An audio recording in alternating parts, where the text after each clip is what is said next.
This is your Liverpool news update. Look, whatever happens this summer with the manager, with the sporting director, with anyone, with the chief executive, it's going to be another big summer. It will be another big summer. Now, of course, what happens and how much money is outlaid and etc. depends on a whole host of factors. One, of course, what European competition Liverpool find themselves in. Champions League obviously enables more spending. Europa League, it's less spending. Miss out on Europe altogether, or Conference League, and it will be probably no spending whatsoever. But this squad does need work. Look at the situation. Andy Robertson leaves, Mo Salah will be leaving, and I think there will be others on the way out as well. Yes, the Ibu Konate contract looks closer, but if he doesn't sign, then who knows what is needed at that centre-back position. So it's going to be another big summer, no matter what. I just hope that it's not used as an excuse if we start next season badly, if Slot is still in charge, that it is yet another transitional season. Look, one transitional season, allegedly, which this is not. Let's make that clear.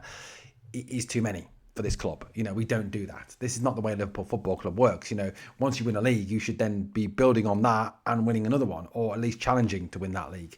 I'm not saying that you're going to win it, because look, it is harder to win the Premier League every year, but to be so far behind, to be so far out, and actually struggling for Champions League football is a damning indictment of the head coach and his tactics and the way he has gone about this season. I don't want to hear rubbish about mitigating factors. It is a load of absolute crap that is coming out of the mouths of some people. Now, obviously, Andy Robertson announced yesterday that he would be leaving Liverpool Football Club. So what next for Andy? Well, according to David Ornstein, obviously well-respected journalist from The Athletic, he said that Tottenham are in pole position to sign Andy Robertson this summer if they avoid relegation, obviously, which is still a massive, massive question. Obviously, Roberto De Zerbi now in charge of Spurs, but Spurs have, I think, we can quite categorically say, a decently tough run-in. They go away to Sunderland tomorrow, which is never an easy one, home to Brighton, away to Wolves, but then it gets a bit tougher with an away trip to Villa, home to Leeds, away to Chelsea, and then Everton, who could well be pushing for Champions League by that point on the final day of the season. So, look, a tough run for them. So there's no guarantees with the mess they are currently in that they will avoid relegation. Celtic, of course, have been linked with Andy Robertson. Andy Robertson has been a spectator at Celtic games a number of times and has apparently set as 34 a cut-off so that he's not just some old bloke going to play for Celtic. But I can't help but feel that Andy is, a player who still has a lot to give and is a very, very talented footballer and can do a hell of a lot better than some joke club like Celtic. Atletico Madrid and Juventus also rumoured to be interested in securing the services of the Scottish international captain, Mr. Andy Robertson. Look, as I said this morning on the video, I wish him best well no matter where he goes. The other talk, of course, is how they replace Salah. Now, look, a lot of the conversations this season has been around the fact that Arne Slot likes to use wingers and he doesn't have wingers. Yes, he has Rio and Gamurb, which he refuses to use for whatever reason. You can argue because he's too young, he's trying to protect him. I don't know. Look, you'd think if your job was on the line and you were under a lot of pressure, you would pick a player who regularly, whenever he's played, has been man of the match and has been probably the best player on the park, even at 17 years old. He's been direct, he's been aggressive, he's been attacking. He has a whole host of good qualities. So, you kind of wonder why he hasn't had the opportunity to play more often. You can't help but feel as well, maybe those tactics that have been employed by Slot have been slightly, I don't know, and I'm trying to play devil's advocate here. As you know, I'm not a fan of Slot. I've kind of been affected by the fact that he doesn't have those quick wingers that he seems to like. Now, stories emerging in the media today say that Liverpool have drawn up a shortlist of wingers that they will look at this summer, obviously primarily to replace Mo Salah. Still Yan Diamonde. He is still the big focus for Liverpool Football Club. They really do like him as a player. Look, he's a player who plays for RB Leipzig. Liverpool and Leipzig do have a very, very good relationship. Previously signed Dominic Szoboszlai, Konate from them, for example. Diamonde is a guy who is much wanted. Manchester United, Arsenal, Spurs, Chelsea, PSG, Bayern Munich, all said to be kind of interested in him. And look, if we don't get Champions League football, the chances of bringing Yang Diamonde to the club are very slim indeed. His price tag is around £87.3 million for this young star, a substantial amount of money, and it's been claimed that if Leipzig were to qualify for the Champions League, they would be very reticent to allow Jan Diomande to leave this summer.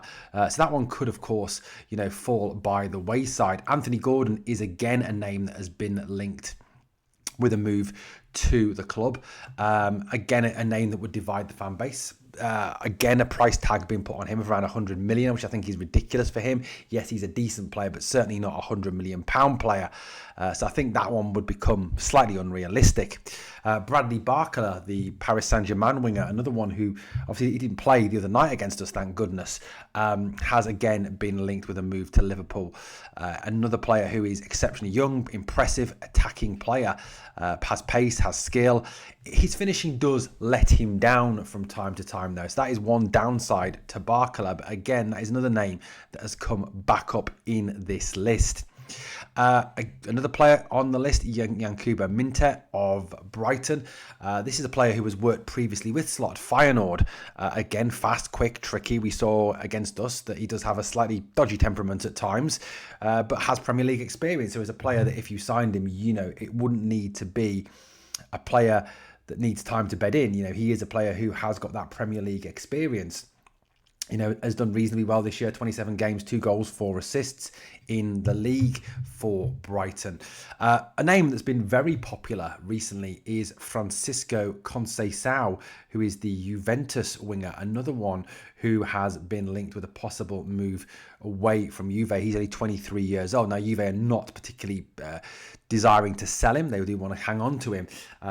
He would be a little bit cheaper, fell to about 30 million this summer. Rumoured, obviously, a heavy rumoured interest from Liverpool. Young, quick, pacey, certainly would fit the type of player that Liverpool are looking at. Has made 24 appearances in Serie A this season, scored 3 goals, 4 assists. Hasn't started all the games there, funnily enough. 65% of their starting 11s, 56% of their minutes. Has played Champions League football, 50% of the starting 11s, 9 games, 1 goal. So, isn't a player who starts all the time for Juve. So, maybe the promise of regular first-team football at Liverpool could tempt Francisco Conceição away from Juventus. That is, I suppose, a possibility. Another player who possibly could be looked at. The guy on the end, maybe a guy that you don't recognise. That is a guy called Bazumana Toure. That is his name. No relation. Let's just get that clear. To Kolo or Yaya. A decent player, a very good player, quick, strong. Has really impressed this year in the Bundesliga, where he currently plays.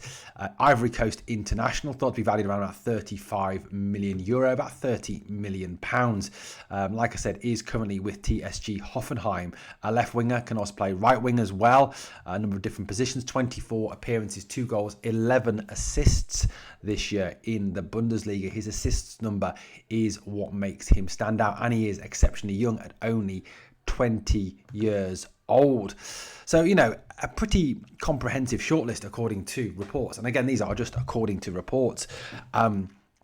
Liverpool could well go in for at least a couple of those wingers, I think, this summer to bring in. I think there is a need to really get a bit of pace into this team that, is often lacking, isn't it? I mean, it does seem that the only time we get that pace and that directness is when we have Rio Ngamoa on the pitch. Now, look, it is, I think, a position that does need to be addressed. Low blocks, it's a great way to overcome low blocks, is using that quick wingers. And I think, that is something that Liverpool found a lot easier last season when they had Luis Diaz as one of the outlets on the left. And it could be argued that one of Liverpool's biggest mistakes this summer was not replacing Luis Diaz.